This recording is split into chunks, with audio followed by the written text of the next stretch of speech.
محرم الحرام اسلامی کیلنڈر کا پہلا مہینہ ہے. اس کا معنی ہے حرمت والا مہینہ، اور مہینوں کی یہ تعداد اور گنتی اللہ تعالیٰ کی طرف سے مقرر کردہ ہے، خود سے نہیں بنا لی گئی.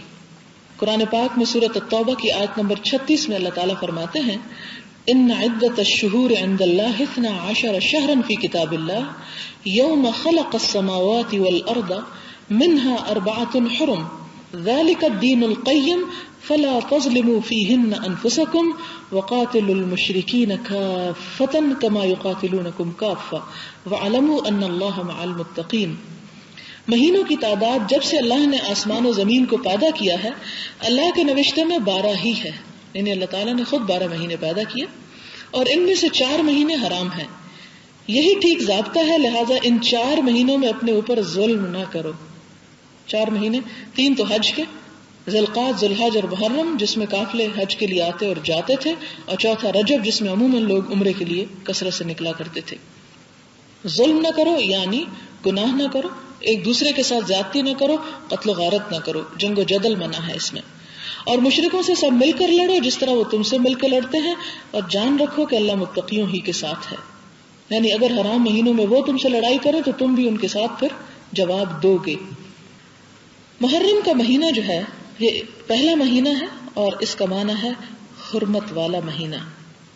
اور بخاری اور مسلم کی روایت میں آپ صلی اللہ علیہ وسلم نے اپنے حج کے خطبے میں فرمایا کہ زمانہ گھوم گھام کر اپنی اصلیت پر آ گیا ہے.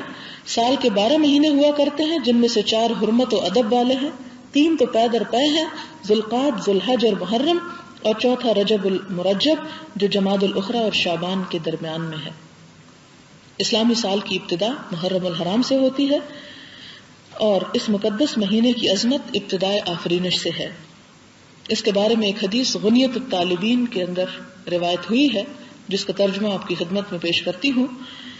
اسی ماہ اللہ تعالیٰ نے زمین، آسمان، پہاڑ، سمندر، لوح، قلم، جبریل اور دیگر فرشتوں کو پیدا کیا. اسی ماہ میں حضرت آدم کو پیدا کیا اور ان کی توبہ قبول ہوئی. عاشورہ محرم میں حضرت نوح علیہ السلام کو طوفان سے نجات دی. حضرت ابراہیم علیہ السلام اسی مہینے پیدا ہوئے. اسی مہینے میں آگ گلزار ہوئی، فرعون غرق ہوا، موسیٰ علیہ السلام کو فرعون کے ظلم و تشدد سے نجات ہوئی. حضرت یونس علیہ السلام مچھلی کے شکم سے باہر آئے. اسی مہینے حضرت ادریس علیہ السلام مکان علیہ میں پہنچے. حضرت ایوب علیہ السلام شفا یاب ہوئے. حضرت داؤد علیہ السلام کی توبہ قبول ہوئی. حضرت سلیمان کو سلطنت ملی. اللہ تعالیٰ عرش پر مستوی ہوئے. اسی ماہ میں قیامت آئے گی. یہ خلاصہ ہے اس حدیث کا جو امام عبد القادر جیلانی نے اپنی کتاب میں لکھی ہے صفحہ 676 پر. اسلام سے قبل لوگ عاشورہ محرم کا روزہ رکھتے تھے، پہلے 10 دن روزہ رکھتے تھے اور اس کے خاتمے پر عید کی طرح خوشی مناتے تھے.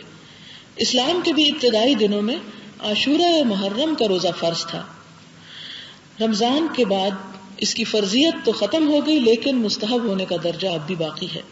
بخاری اور مسلم کی روایت ہے حضور صلی اللہ علیہ وسلم جب مدینہ تشریف لے گئے تو یہودیوں کو عاشورہ محرم کا روزہ رکھتے ہوئے دیکھا تو فرمایا تم اس دن روزہ کیوں رکھتے ہو؟ انہوں نے جواب دیا کہ یہ ہماری نجات کا دن ہے. اس دن اللہ تعالیٰ نے بنی اسرائیل کو فرعون سے نجات دلائی. تو موسیٰ علیہ السلام نے شکریہ کا روزہ رکھا.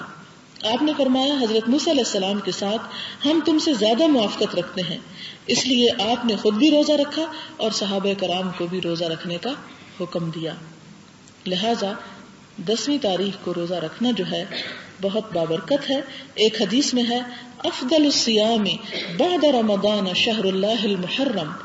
مسلم کی روایت ہے کہ رمضان المبارک کے بعد اللہ تعالیٰ کے نزدیک سب سے افضل ترین روزہ محرم کا روزہ ہے، یعنی 10ویں محرم کا روزہ. ایک اور حدیث میں ہے عاشورہ کے دن روزہ رکھنے سے 1 سال کے گناہ اللہ تعالیٰ معاف فرما دیتے ہیں. اور اس معافی کا مطلب یہ کہ جو انسان سے انسان ہونے کے ناطے کمی بیشی ہوتی رہتی ہے. مسند احمد کی روایت ہے یہودیوں کی مشابہت سے بچنے کے لیے آپ نے فرمایا کہ اگر میں آئندہ زندہ رہا تو 9ویں اور 10ویں کا روزہ رکھوں گا، 2 دن روزہ رکھوں گا، کیونکہ انہوں نے 1 دن رکھا تو ہم 2 دن رکھیں گے، کیونکہ ہر کام میں یہودیوں کی مخالفت کی جاتی تھی. مگر آئندہ سال آپ محرم سے پہلے ہی وفات پا گئے، لیکن یہ حکم باقی رہا. صحابہ کرام نے اس پر عمل کیا، لہٰذا کچھ نے 9ویں 10ویں کا روزہ رکھا اور کچھ نے 10ویں 11ویں کا، 2 دن ملا کے رکھا. اور جہاں تک یہ بات کہ 11ویں تاریخ کو روزہ نہیں رکھنا چاہیے کہ یزید کی ماں نے روزہ رکھا، یہ بات بالکل غلط ہے، اس کی کوئی حقیقت نہیں. لہٰذا محرم کے حوالے سے یہی آپ کے لیے پیغام تھا کہ اس میں اور نیکیاں کرنا بھی چونکہ ایک بابرکت مہینہ ہے اچھا ہے، لیکن اس کے ساتھ خصوصی طور پر روزے کا اہتمام افضل ہے 2 رکھیں، اور اگر 2 نہ رکھ سکے تو کم از کم 1 رکھنے کی کوشش اور نیت کر لیں. وآخر دعوانا ان الحمد للہ رب العالمین.